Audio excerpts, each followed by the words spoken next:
Hello दोस्तों। तो आज हम इस वीडियो में एलएलबी फर्स्ट सेम के सब्जेक्ट पर्यावरण विद्या में इम्पॉर्टेंट क्वेश्चन वन प्रबंधन पर एक विस्तृत लेख, इस क्वेश्चन को हम साथ ही ऑडियो लेक्चर के माध्यम से कवर करने वाले हैं। तो चलिए देखते हैं।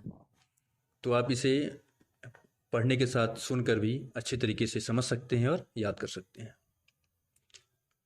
तो क्वेश्चन है वन प्रबंधन पर एक विस्तृत लेख। वन प्रबंधन व्यापक अर्थ वाला वाक्यांश है जिसमें वन संरक्षण एवं विकास के सभी पक्ष सम्मिलित होते हैं। वन प्रबंधन के अंतर्गत इस तथ्य पर ध्यान दिया जाता है कि वन संसाधन का संरक्षण और संवर्धन इस प्रकार किया जाए जिससे वन संबंधी अनिवार्य आवश्यकताओं की पूर्ति में कमी भी ना हो और वन संसाधन को किसी भी प्रकार की हानि न पहुंचे और उनका विकास भी होता रहे, जिससे उनके उत्पादों की उपलब्धता भावी पीढ़ियों के लिए भी सुनिश्चित की जा सके। वन संरक्षण एवं संवर्धन से संबंधित कतिपय उपाय निम्नलिखित हैं।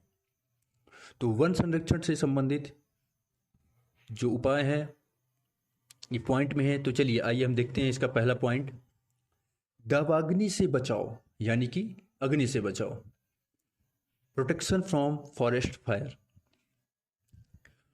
वनों के विनाश का एक बहुत महत्वपूर्ण कारण, वनों के विकास का एक बहुत महत्वपूर्ण कारण वनों में लगने वाली आग है। अतः वनों को आग से बचाने के लिए नियमित रूप से सर्वेक्षण किया जाना चाहिए। आधुनिक तकनीकों जैसे दूर संवेदी उपग्रहों, रडार, फोटोग्राफी, हवाई जहाज़ों आदि की सहायता से वनों में लगने वाली आग का तत्काल पता करने की सुनियोजित प्रणाली विकसित करनी चाहिए। इसके अतिरिक्त अग्निशमन के विभिन्न नए तरीके जैसे सोडियम कैल्शियम बोरेट आदि का प्रयोग किया जाना चाहिए, जिससे प्राकृतिक या मानवीय क्रियाकलापों द्वारा वनों में लगी आग पर तत्काल ही काबू पाया जा सके। सेकेंड पॉइंट है नियंत्रित एवं उचित रीति से कटाई। वन संरक्षण हेतु यह एक प्राथमिक उपाय है कि नियंत्रित एवं उच्च रीति से वनों की कटाई करनी चाहिए। वनों से केवल पूर्ण विकसित वृक्षों को ही काटा जाना चाहिए। इस बात का ध्यान रखा जाए कि वृक्ष काटते समय अन्य वृक्ष क्षतिग्रस्त न हो। इसका तीसरा पॉइंट है वन रोपण। वन रोपण का अर्थ है उन क्षेत्रों में वनों को उगाना जहां वन नहीं थे। चौथा पॉइंट है वनों का नवीनीकरण। जिन क्षेत्रों से वनों का सफाया कर दिया गया है वहां पुनः वन रोपण करना एक उत्तम उपाय है। पांचवा पॉइंट है आरक्षित वन।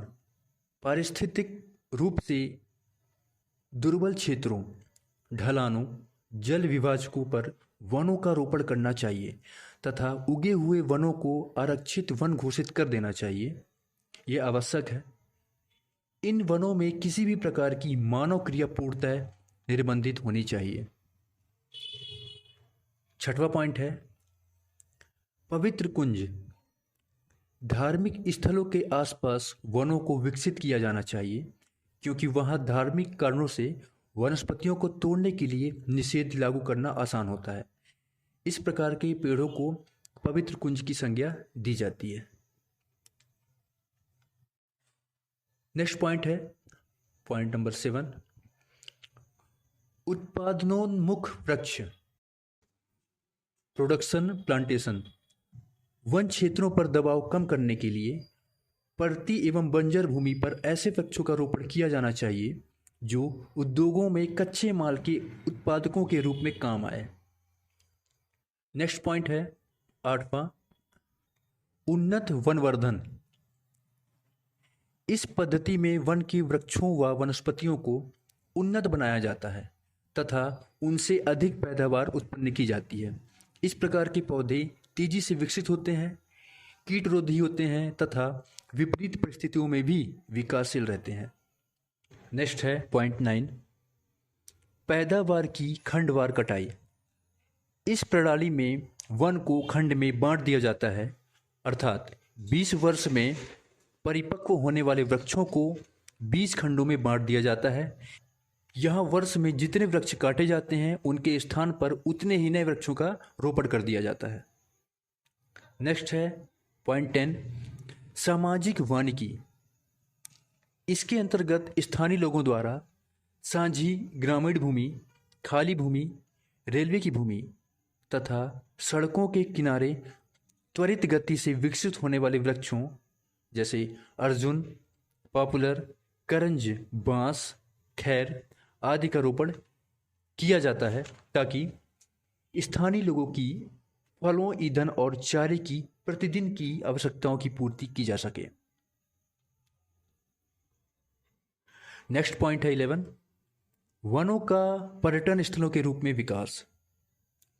वन प्राकृतिक सुंदरता एवं सुरम्यता से युक्त होते हैं जो सहज ही पर्यटकों का ध्यान आकर्षित करते हैं। अतः इनको पर्यटन स्थलों के रूप में विकसित किया जाना चाहिए। इससे वन संरक्षण तो होगा, साथ ही में आय भी होगी। नेक्स्ट पॉइंट है वन प्रबंधन हेतु जन प्रयास। वन संरक्षण एवं वृक्षारोपण जैसे कार्यक्रम मात्र सरकारी नियमों तथा प्रशासन के प्रयासों से ही सफल हों, यह संभव नहीं है। इसके लिए जन प्रयासों की आवश्यकता है। इसके लिए समाज में वनों के लाभों के प्रति जन जागरूकता, जन चेतना जागृत करनी चाहिए। जब समाज का प्रत्येक व्यक्ति यह अनुभव करेगा कि वन उसके तथा भविष्य की पीढ़ियों के लिए लाभदायक तथा आवश्यक हैं, तब वनों का संरक्षण एवं संवर्धन स्वतः होने लगेगा।